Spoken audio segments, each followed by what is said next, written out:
There is a striking parallel between Russian war crimes in Syria and Ukraine. In both cases, the Russian army has used extreme violence not to achieve military objectives, but to intimidate people and impose tyrannical power through fear.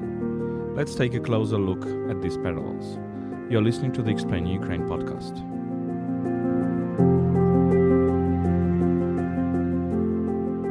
Explaining Ukraine is a podcast by UkraineWorld, a multilingual media outlet about Ukraine. My name is Volodymyr Yermolenko. I'm a Ukrainian philosopher, the chief editor of UkraineWorld and the president of PEN Ukraine. Today I am joined by Raji Abdul Salam, a legal data archive analyst with extensive experience documenting war crimes, crimes against humanity, and attempted genocides in Syria, Iraq, and Ukraine. Raji is currently the chief legal data archivist at the Reckoning Project.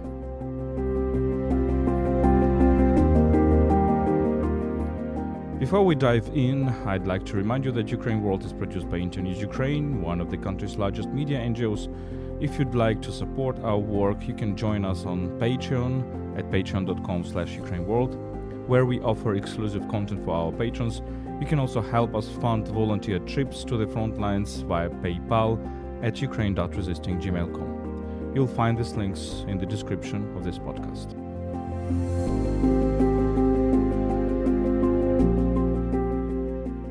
Raji Abdul Salam, welcome to this podcast.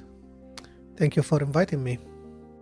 So, you are the person who is responsible in the Reckoning Project for working with evidence about the war crimes and for archiving them and for saving them. But you're from we can say that you have this Middle East identity, if you do have an identity, because you deny that you have an identity in our pre-conversation. How can we look at Syria, for example, at Gaza, at Ukraine, from this point of view of maybe of commonalities of war crimes? I'm primarily thinking about Syria, and can we, for example, compare the way how Russia and Assad was acting in Syria and how it is acting in Ukraine? For sure, we can draw so many similarities from the way that the Russians supported their allies in committing war crimes, crimes against humanity in Syria. Because the Russian, actually, if you look at the way that they did their attacks in Syria, how they supported war crimes and committed war crimes against the Syrian people, they did the same thing, but in a bigger, wider range in Ukraine. And this is something that scares me somehow, or concerns me a lot as someone who archives war crimes, because these people, when they start to do such crimes and no one stops them, no one held them accountable of what they do, when they do it again, they do it in a bigger scale. And sadly, no one stopped the Russians from interfering in Syria. So what happened, they are doing war crimes and crimes against humanity in a bigger scale in Ukraine, unfortunately. What are the types of these crimes? How would you describe them? For example, the way that they would destroy the road to cities, the way that they try to...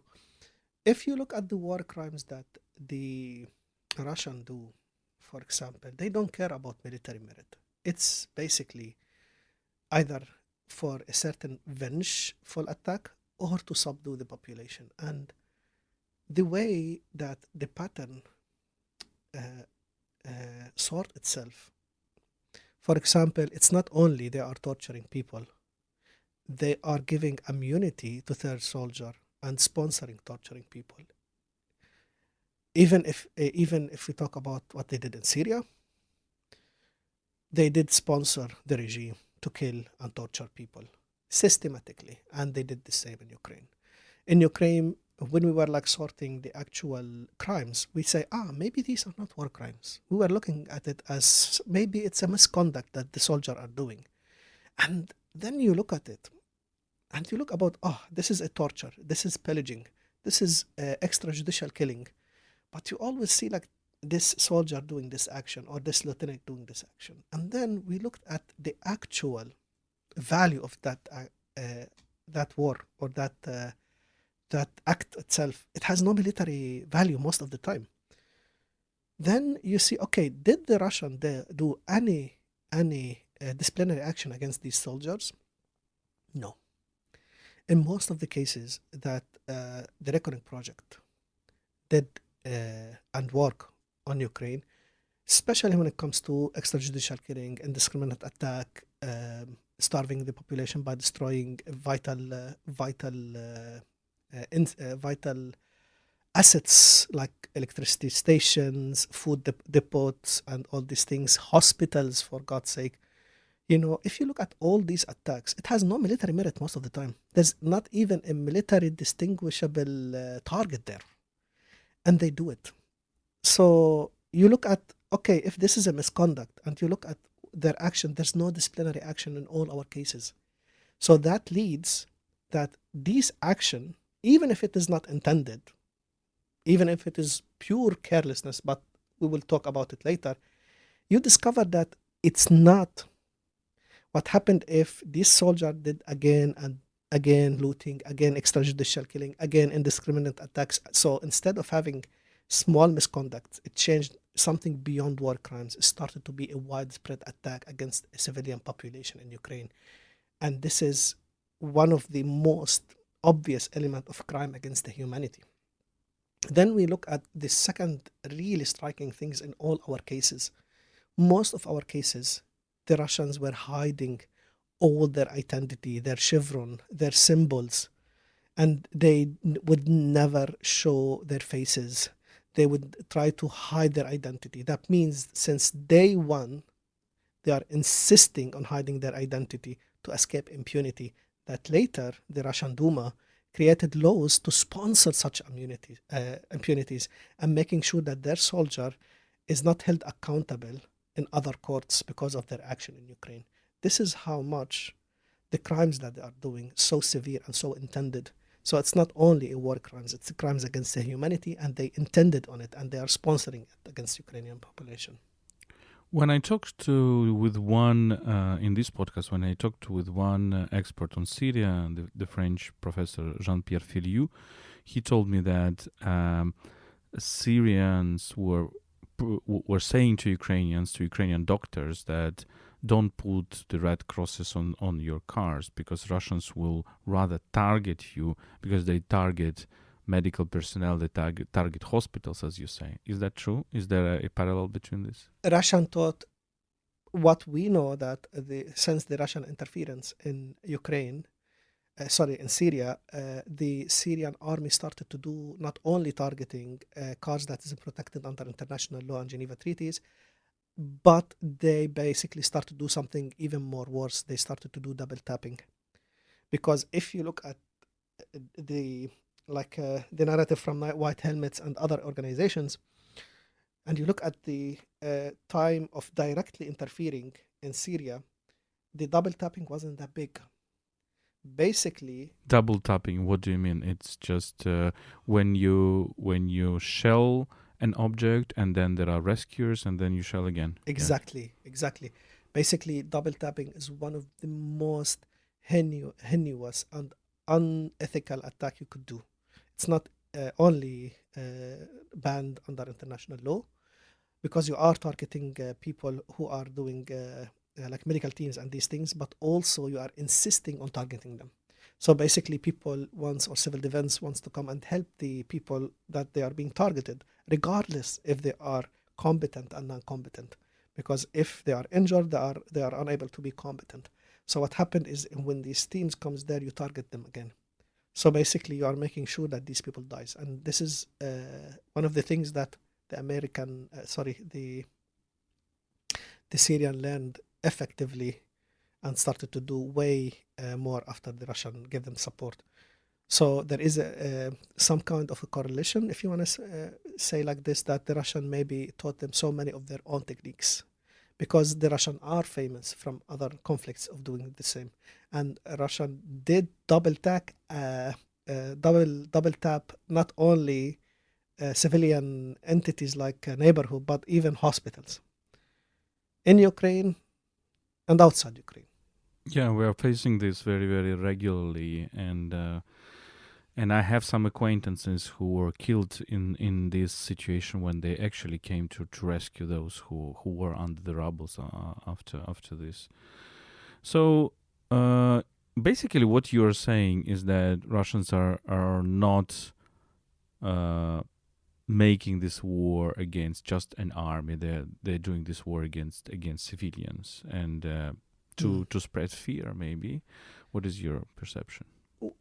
From the patterns we see, you have to look at the far outmost objective of a certain pattern or a certain group of attacks, because the Russians are not just doing a war crime of destroying a house or a hospital or destroying a civilian target.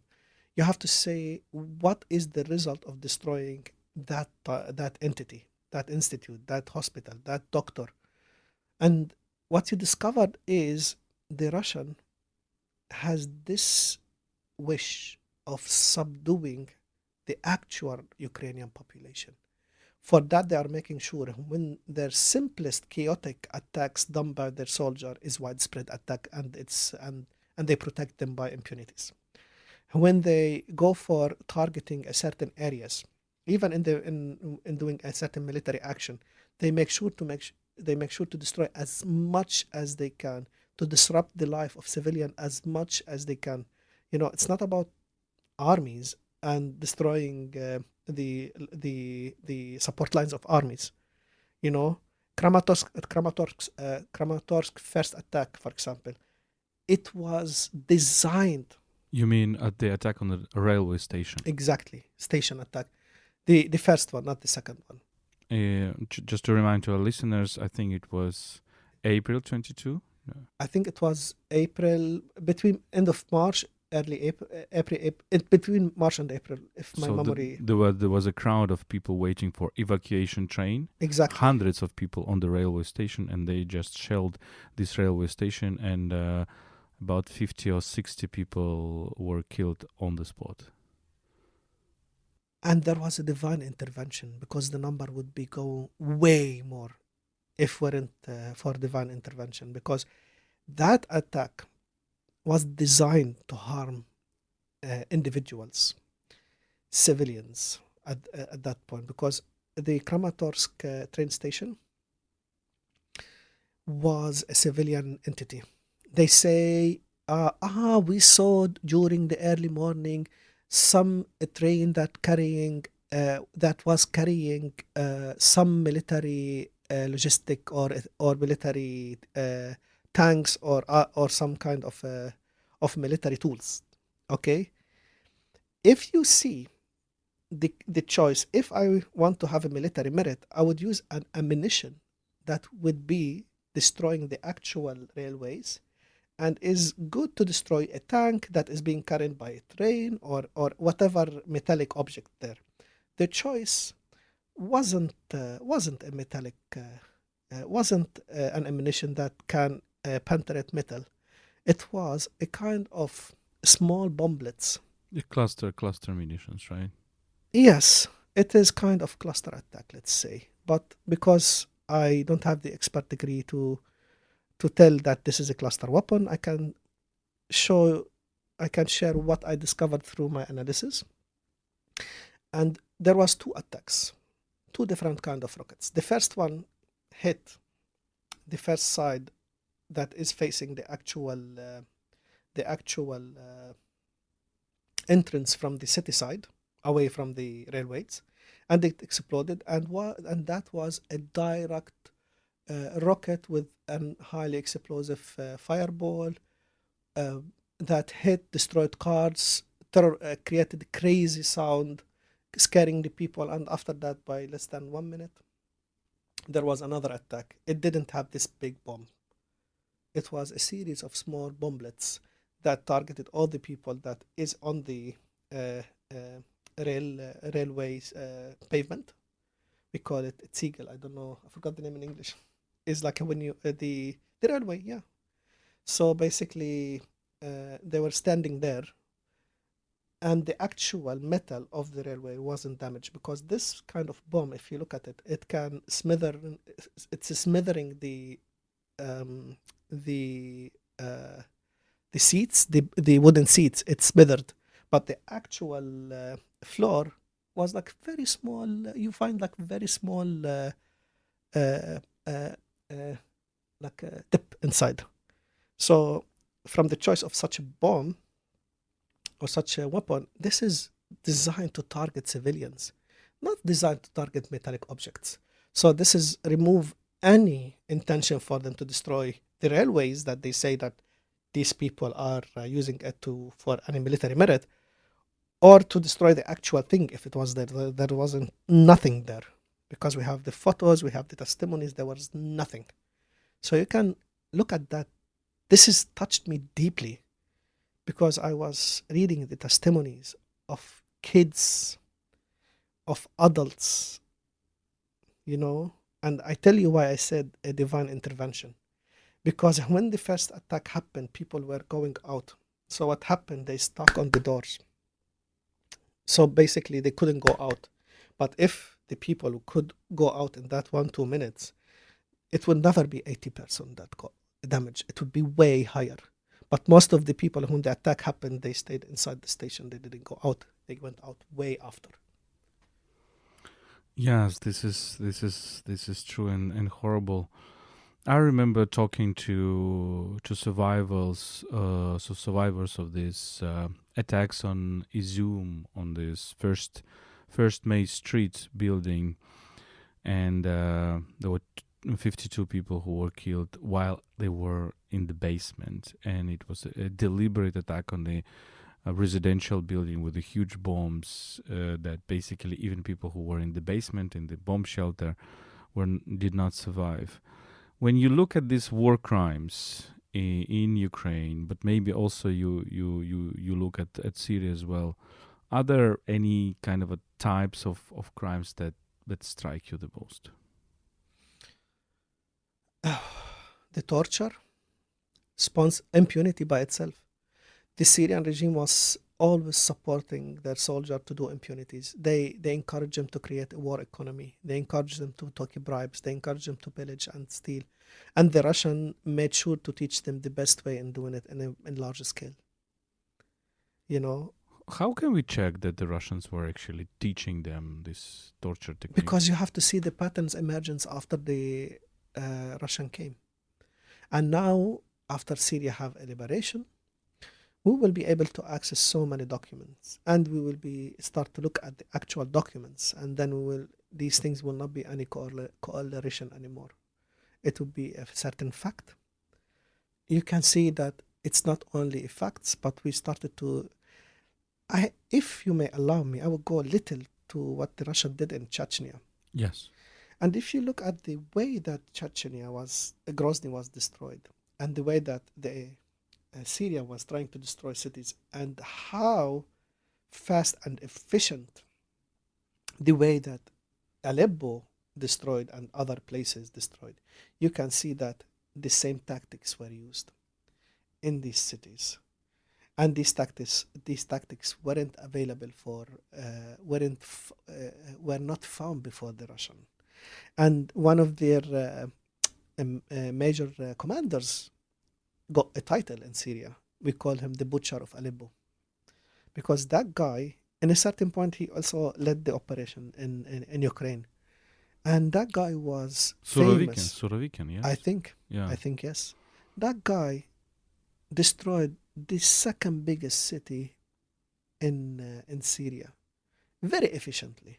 So you can see what kind of crazy, ruthless mentality this guy have in the pattern. And they just learn how to do it, and then we have now 40% to 50% of the country is destroyed, and the rebuilding is a crazy task. So this hatred to the cities, we also see that in Ukraine, of course Mariupol, but also Bakhmut, but also we can actually think horribly what might happen if they appear in big cities like Zaporizhia or Kharkiv. There is what is called Urbicide, right? So the destruction of the city. One of the horrible crimes. You spoke about torture. Maybe you can develop a little bit more about these parallels between Syria and Ukraine. Usually, you torture a person. Normally, the idea of torturing a person is to reach a certain information. But in Syria and in Russia, in particular, what the Russians did in Ukraine, they weren't trying to access a certain information. They were trying to pacify a danger. They are trying to set an example. And this is something we saw in both countries. So when you target the head of a community, or a cleric, or a sheikh, or a very strong activist that he or she has nothing to do in politics, but it is respected in their community, and they make an example on them by publicly shame, torture, harm them to show who's the boss, you know. And this is one of the things that really strikes me. And that goes for a certain mentality that I've seen in Syria and was obvious in Ukraine. When you, as an occupying force, dominate an area, you have to look at the population in a certain way. If you look at this population as a humanitarian issue, they will be generating, in your perspective, a humanitarian problems. So your solution would be a humanitarian-based solution. You give them food, you make sure that there is a certain degrees of security, you make sure that their civil life is not being that much disrupted.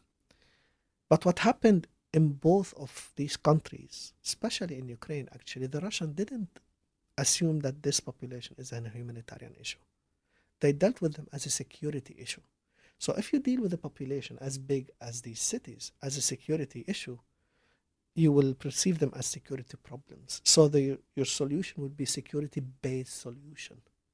That means their threat is not a humanitarian threat. They are not angry and shouting in your face because they are hungry, because they feel like you took from them their land. It's not because there is this humanitarian aspect. They are a security issue, security problem. So your solution would be security solution, more policing, more subduing. And when you want to access them, and this is something in Bucha, you would see a lot, the way that they distributed the people in these areas where they commit their extrajudicial killing, it was done very fast, because where they created this access and put them in that, not because they want to give them food, instrumentalize the human security, food, health check, personal security check, it was to instrumentalize a security approach of policing, that if they do anything that threaten my security, I can respond quickly. And when they wanted to respond for a complete retaliation from the Ukrainian forces, what they do, this is a big security threat. They are behind our back and the army is in front of us. So what we do, we neutralize the actual threat before we move, so we can move. And this is what they did. The way that these people were distributed was close to the main roads, so they can go from their cars, instrumentalize their security solution at that point. That was ending their life. Pacify them in a way that they cannot retaliate, they cannot give any information about them, and leave. So do you see how vicious the approach was? Yeah, the famous story of Yahin, where they put 300 more people to the basement of the school just because they were on the first floor and the second floor of the school, right? And to say that, look, there are civilians in the basement and we will keep them for 1 month because they're basically a shield and nobody cares how do they feel there, right? They use them as human shields, When you said that torture is a way not of getting information but a way of imposing power, that's really I think it's very good point, and I hope our listeners will understand.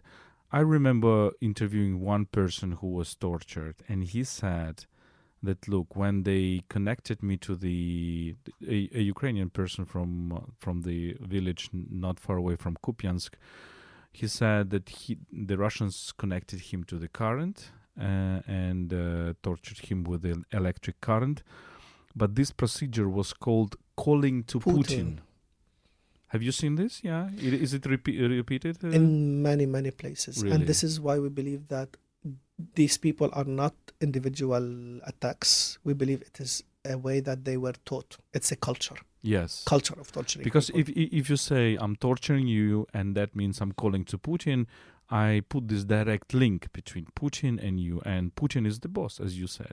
We show you that Putin is the boss. Exactly. Putin is the one who's instrumentalizing your pain. Yes, this is a remarkable thing and very psychologically deep, and we need to understand it. As we were talking before this podcast, I do think that Russians consider cruelty, not even violence, but cruelty as a management tool, as a tool of showing domination, as a tool of showing power. And your idea of impunity is also very, very interesting and important. Tetiana Harkova, my wife and partner, she coined this concept crime without punishments and punishment without crime, or to twist a little bit with the name of Dostoevsky's novel. But I do think that these patterns are present in the way how Russian army behaves. So to do the crime, but which will be with impunity, and then to punish those who committed no crime, right? Let me ask you about this procedural thing. So collecting the evidence, safeguarding it, preparing it to the court, because we all hope, of course, that justice will prevail both in Syria and Ukraine and other tragic places. What is the things that we need to understand? First of all, when you are collecting any evidence, you have to understand why you are collecting evidence and what for. Because I believe in Ukraine there are so many people who are collecting evidence, and I believe Ukraine needs so many things to be collected to make sure that the war memory and the collective memory of these communities that got disturbed because of the war is somehow being collected and preserved, so people can really touch base of what happened to them after the war, after this nightmare finishes. I'm not so well versed in collective memory and memorization, but I'm versed in something called collecting evidence that is admissible in courts. And one of the most important something is when you collect something, you have to have the full consent of the person, or at least their willingness that this evidence will be collected, so it preserves their access to justice if it is possible. And why I say access to justice, because at the end of the day, it's their choice to follow up on this or not. It's that, and it is not easy to find the right court for the right crime.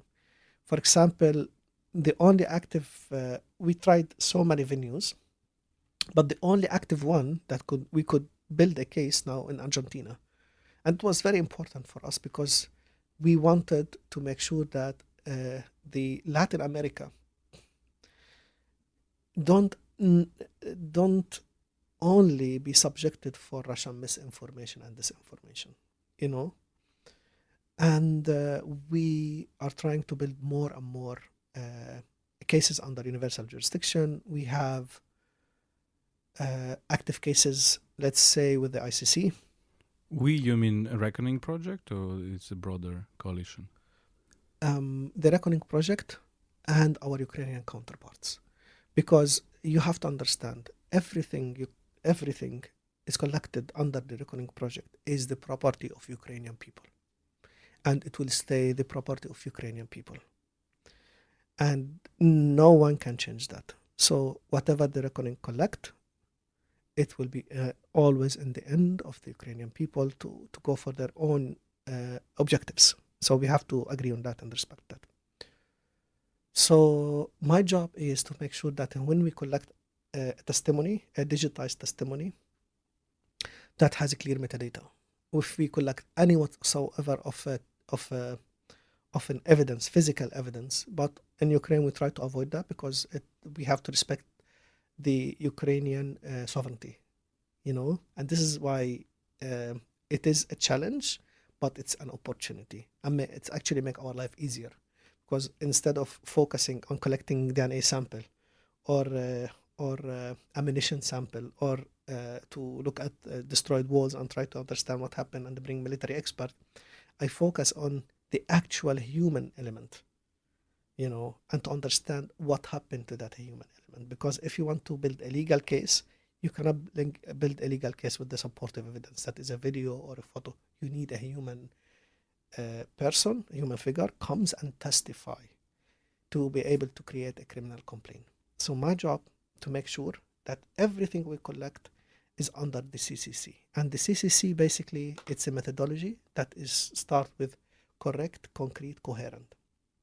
That means whatever you collect as a human testimonies regarding a certain incident, first of all, they are correct. Even so, correct does not mean that everything is factual.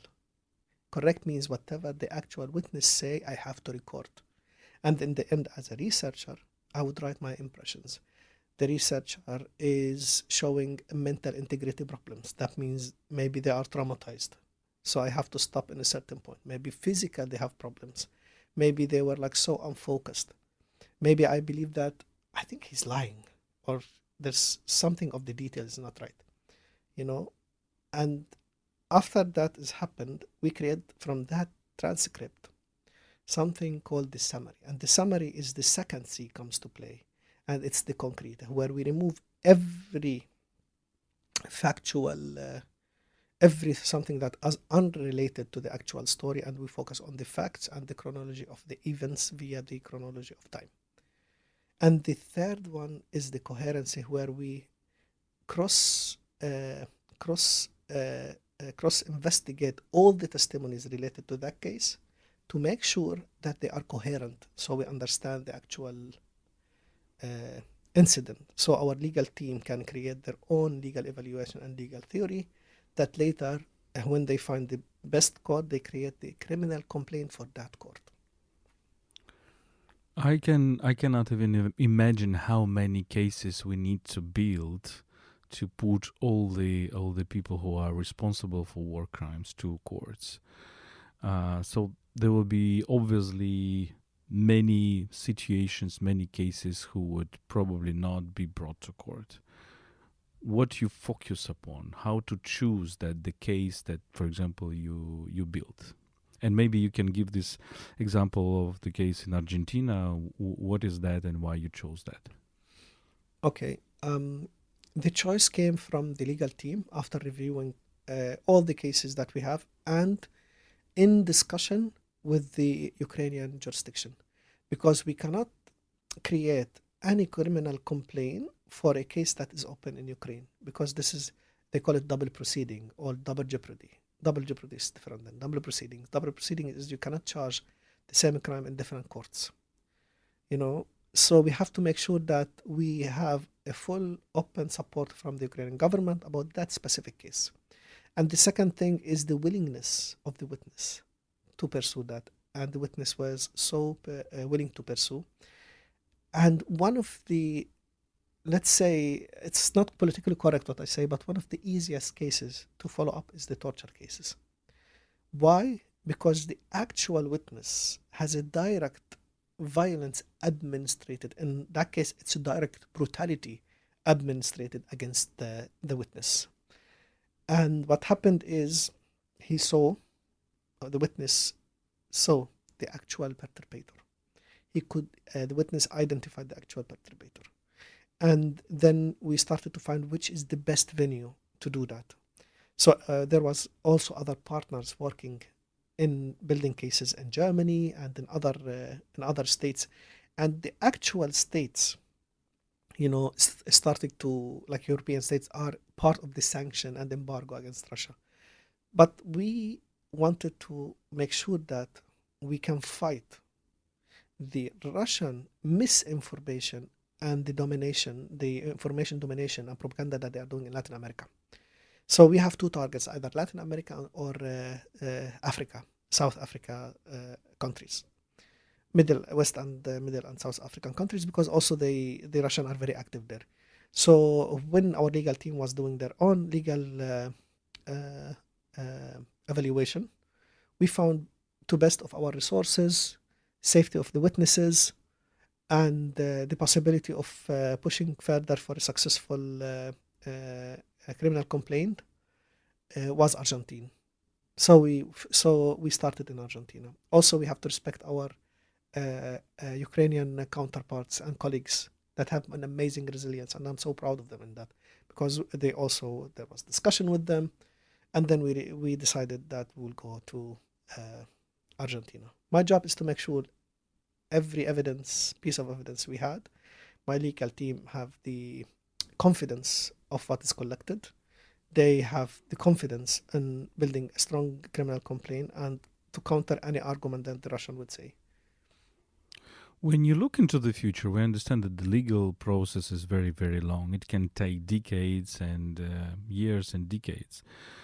When you look into the future, do you think we have international infrastructure, we have political will, we have evidence, so that really the most horrible cases of Russian and Assad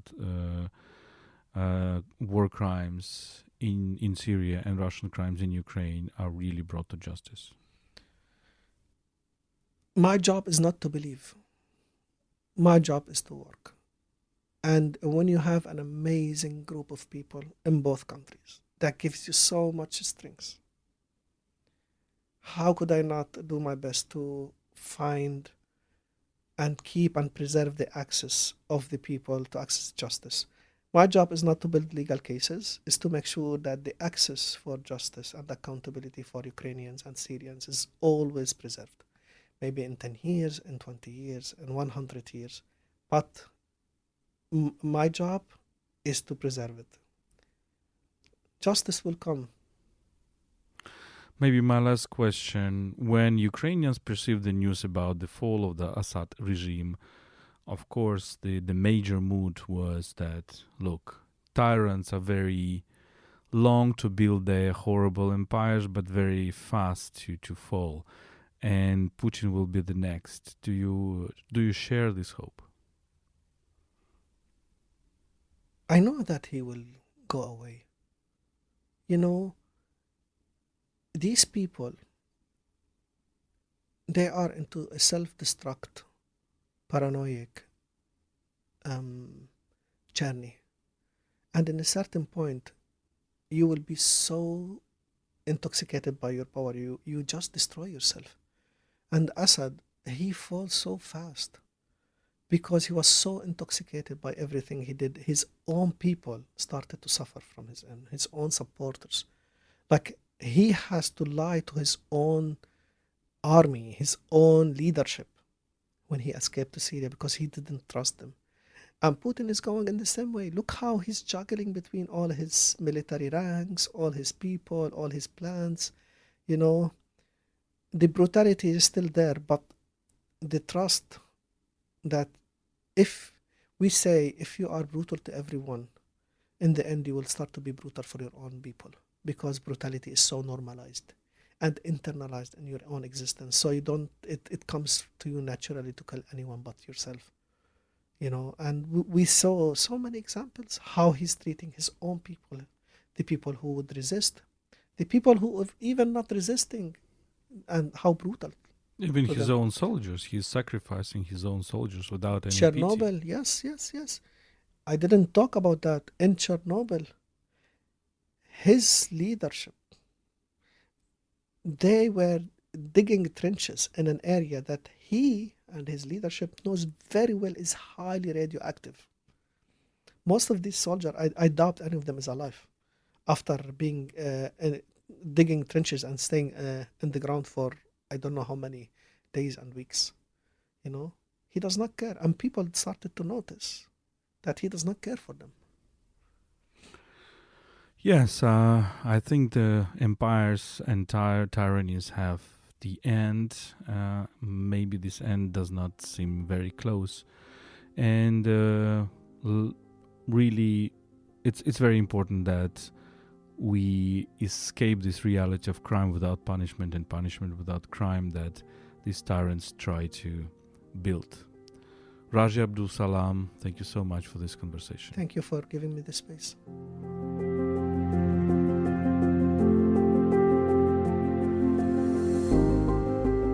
This was a podcast Explain Ukraine by UkraineWorld, a multilingual media about Ukraine. My name is Volodymyr Yermolenko. I'm a Ukrainian philosopher, the chief editor of UkraineWorld and the president of PEN Ukraine. Thank you for listening. You can always support our work at patreon.com/UkraineWorld. We offer exclusive content for our patrons. You can also help us fund volunteer trips to the front lines via PayPal, ukraine.resisting@gmail.com. We are regularly traveling to the frontline zones in Ukraine. You'll find these links in the description of this podcast. Thank you for listening. Stay with us and stand with Ukraine.